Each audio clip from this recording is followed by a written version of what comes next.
Have you ever looked back at old Minecraft skins and wondered why they were so different from the skins you see now? You may assume it's just because trends change over time, and that's definitely a part of it, but there's a much bigger story behind it. It's a story involving internet culture, the status of Minecraft, and thousands of incredibly talented artists. Artists who managed to transform a simple 64 by 64 file into its own unique art form. As somebody who's been making skins for over a decade, I've had both the privilege and misfortune of witnessing almost every era of skin making firsthand. Seriously, I need to go outside. Anyways, let's travel back in time today, through the entire history of Minecraft skin making. The year was 2009, also known as the year of silly bands, scene kits, and keyboard cat? Rest in peace, you little cutie. As for me, I was actually turning 5 that year. What's wrong, honey? While I was busy learning the concept of English, a Swedish programmer by the name of Marcus Persson, better known as Notch, began working on a passion project he named Cave Game, though the name didn't really stick. It briefly became Minecraft, Order of the Stone, then eventually Minecraft. When released, players almost immediately began to replace Steve's texture with their own creations. It was an absolute nightmare at first, as we didn't have things like skin editors or 3D previews, just good old GIMP and MS Paint. You'd have to spend a good 30 minutes just creating a face and then realize you made it on the wrong side of the head.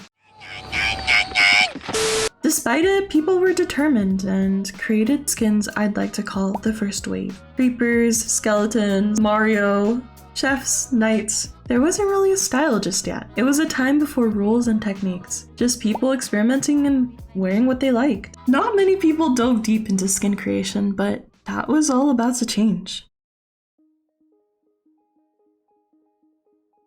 The year was now 2011, also known as the Awakening. YouTube had the internet in an absolute chokehold, bringing us classics such as 9cat, Rebecca Black's Friday, planking. Do any of you remember planking? How did that even start trending? More importantly, Minecraft creators were beginning to make their uprising and exploded in popularity. People love to call this era the golden age of Minecraft YouTubers, bringing us people like Captain Sparkles, the Yogcast, Etho, and Venom, Sky Does Minecraft, Aya's Cupquake, LD Shadow Lady, Afmal, and so many more. With the rise of creativity amongst the community, we finally began to see some progression in Minecraft skins. Many of these famous YouTubers almost becoming the foundation for skin trends themselves. The main inspiration for these skins, though, came from other games. Shows, memes, tropes, creations were just endless. Honestly, this era of Minecraft skins was very lackluster in actual skin making techniques, with the biggest technique being the noise tool. Ugh, or just flat colors, but I mean, come on. That's like asking a caveman to build a rocket. We were in our baby steps. One thing worth mentioning though is that communities such as the Minecraft forums were absolutely thriving during this period. Before social media took over, a lot of skin sharing happened through forums, fan sites, and niche communities. Some of the earliest skin makers built entire reputations there long before modern skin websites existed. The golden era eventually transitioned to what I like to call the cool internet era of skin making. Hoodies, onesies, flower crowns, headphones, gosh, you name it. I'd consider this to be the most revolutionary era of skin making and probably the era most people picture when they think of old Minecraft skins. This brought us the infamous creeper hoodie headphone skins and what we now refer to as the 11-year-old Minecraft skin starter pack. This is around the time I also began my skin making journey, releasing absolute bangers such as... yeah, I don't want to talk about it. So let's get into techniques. While noise shading and zero shading were still extremely popular, early trendsetters, including myself, began using what the community eventually labeled as gradient shading. The gradient technique was essentially taking your lightest color and progressively darkening it until the entire skin had been shaded. While it was very game-changing and many artists still use it today, it was considered quite advanced back then. It also took forever. That's not all we got for this era though. With the mass uprising of Minecraft servers such as the Hive, Mineplex, and Hypixel, we began to see so much progress and individualism amongst the Minecraft community. People wanted to stand out, and I think Mojang knew that. Introducing the 1.8 Bountiful update. This was one of the most important updates in Minecraft skin making history. It introduced things like the slim model, individual arm and leg textures, second layering for the entire body. Oh, you see, prior to this update, Minecraft skins always appeared very boxy and boring, as the Minecraft skin file format was initially created to mirror both the arm and leg limbs. We were also only given second layers for the head, also known as the helmet layer. With 1.8, we were suddenly freed from all those limitations. Entire skin styles were born overnight because of this update, allowing us to have so much more creativity. Everything was looking so promising.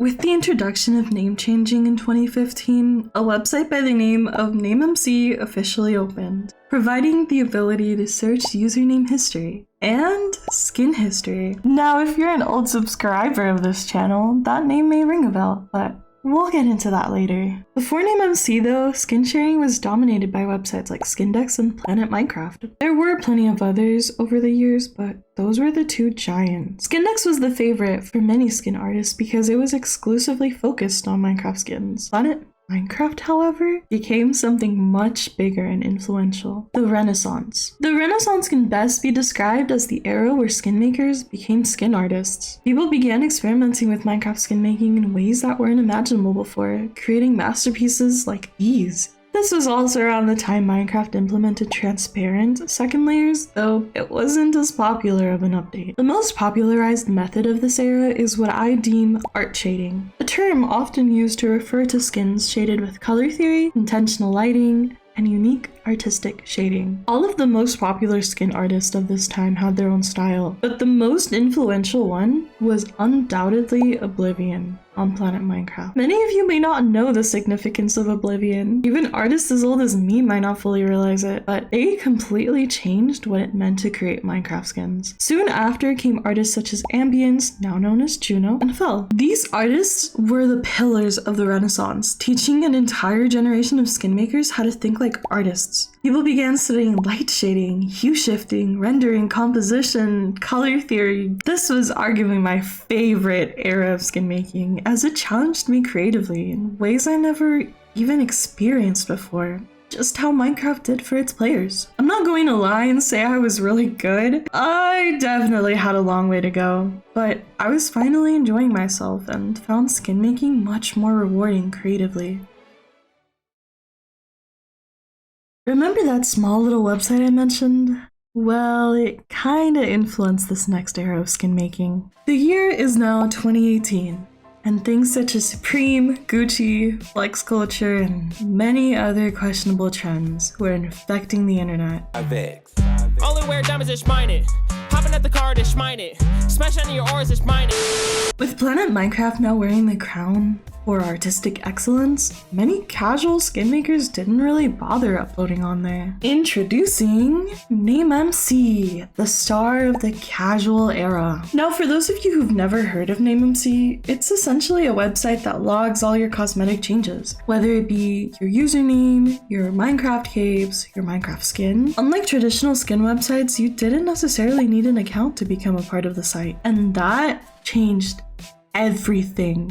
At this time, Minecraft wasn't necessarily booming. In fact, many people claimed Minecraft was dying. The skin community was also equally as quiet. What I remember the most from this era was the surge of Supreme hoodies, Adidas skins, sweaty PvP skins, and the earliest signs of e-girl and e-boy skin. Skin techniques were honestly regressing as a huge number of new skin makers started to enter the community. This gave rise to what became known as box shading. outlining the edges of the limbs with darker colors to add depth. While it wasn't bad, it was pretty boring. Compared to the Renaissance, things definitely felt simpler. There wasn't really much to discuss about this era in skin making. It was pretty quiet. That was just the case until PewDiePie started his Let's Play. While PewDiePie's Let's Play helped to revive Minecraft's popularity, it wasn't necessarily the thing that transformed skin making. An honorable mention would definitely go to Nighthearted, the creator behind PewDiePie Skin, who helped bring attention to realistic skin styles. But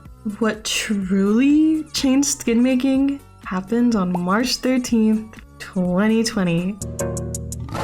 Carol Baskin killed her husband, whacked him. It is now 2020 and everyone was stuck inside for who knows how long. Minecraft exploded. TikTok exploded. Content creation exploded. And alongside it all, skin making. Game modes like Bed Wars went viral, with short form content dominating the internet. A little somebody, also known as Dream, rose to the top. Fun fact, Dream was actually known in certain Minecraft circles before his fame, because he was one of the people that helped to locate the seed of PewDiePie's survival world. Much like the casual era, the new wave of Minecraft skin makers mainly edited existing skins for personal use rather than creating original pieces. This caused NameMC to absolutely explode in popularity. With e-girl and e-boy culture becoming mainstream online, so did the skins associated with it. This became what I personally call the regression era. Blob skins, basic human skins, anime skins, and lots of neutral or washed out colors. For some reason, Minecraft players suddenly became allergic to saturation. What? Oh my god! They're playing My Chemical Romance! Nicole, you know I'm scared of emos! Edward, you know you were once emo! Yeah, I know! I'm scared of myself sometimes! Why are they playing My Chemical Romance right now? I don't know if it was the quarantine or despair from Bed Wars, but everybody seemed determined to remove color from their Minecraft skins. While I wouldn't say I was a crucial figure of this era, I definitely played a small role in it. I became a fairly popular creator on NameMC during this period, trying to bring a little more color back into people's wardrobes one skin at a time. Even though it felt weird stepping backwards stylistically and essentially regressing my skin journey, I think it helped me discover my own artistic identity, which is something that I kind of struggled with for a little bit. The other major influence during this era was definitely Lunar Client. Their cosmetics became inspiration for countless skin makers, including myself.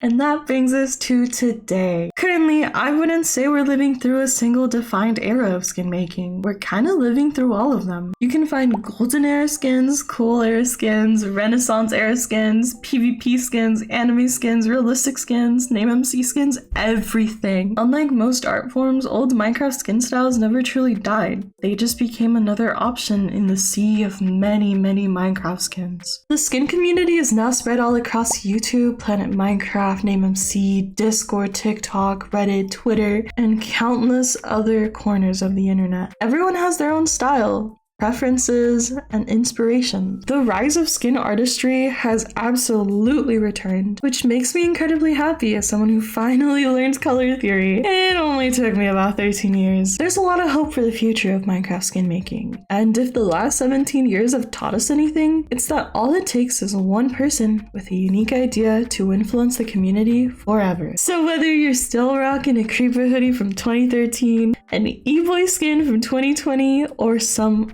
beautiful Renaissance masterpiece with more color than my closet, you're wearing a little piece of Minecraft history. Skin making history.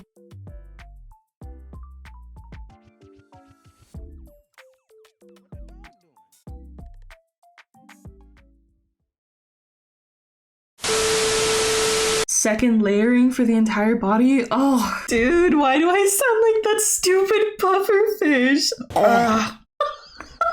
With 1.8, we were I forgot what I was gonna say, wait. So let's get into techniques.